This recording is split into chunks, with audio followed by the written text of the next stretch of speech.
I don't know if it's all the Mountain Dew I just drank. I don't know if it's the fact that I just am starting to think, since the Lions lost Sunday was kind of fairly predictable, that now when everybody's down and on the ground thinking, the end is near, that perhaps it's time for the Lions to get down to some risky business and pull off a huge win in New England. Let's talk about that and so much more in today's Lions Talk Live.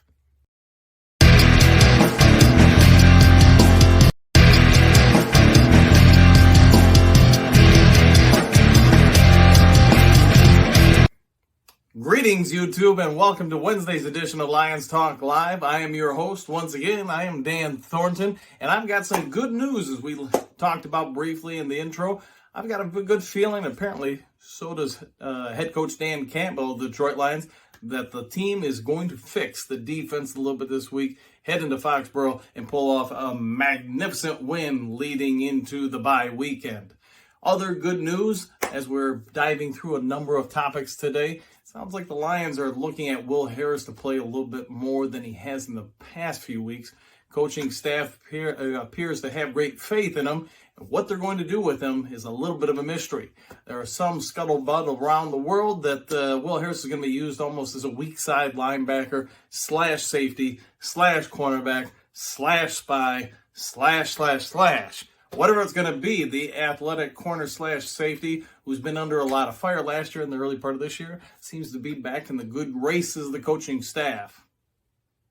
Going on with the defense, prized rookie first-round pick Aiden Hutchinson has already been reported to be moving around more to a 2-point stance versus a 3-point stance that the team had been using the first quarter of the season.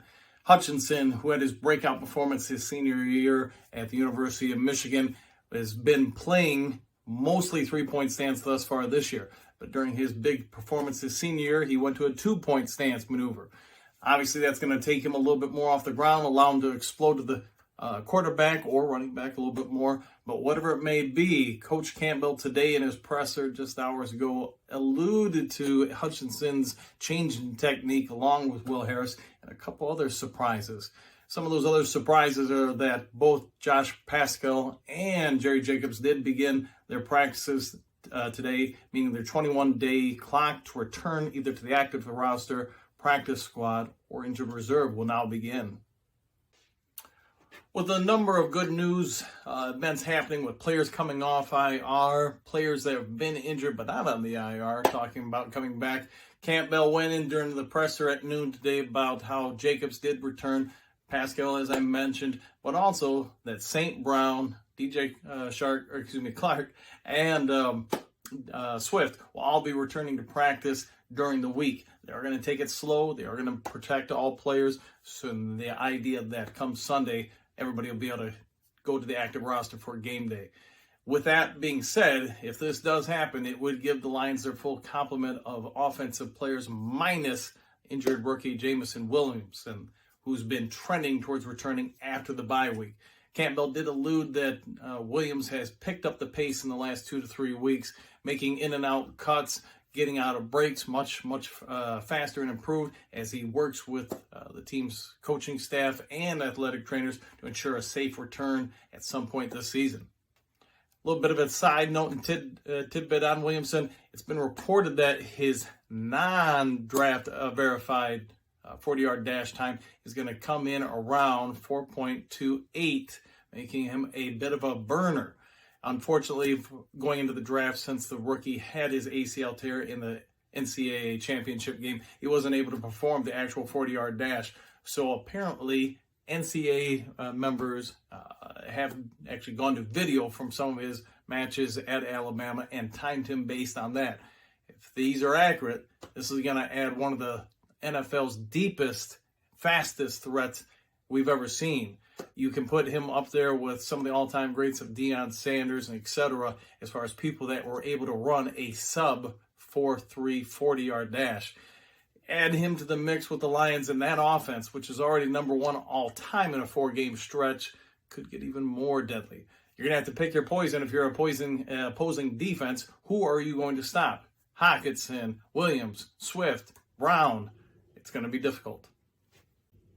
Going into a topic we touched on yesterday about Jared Goff. Jared Goff is catching the eyes of many of people in the media. Some even beginning to speculate that Goff, the Lions quarterback who was talked about just a year ago as a bridge quarterback on the Matthew Stafford trade, may actually be in the running for MVP this year.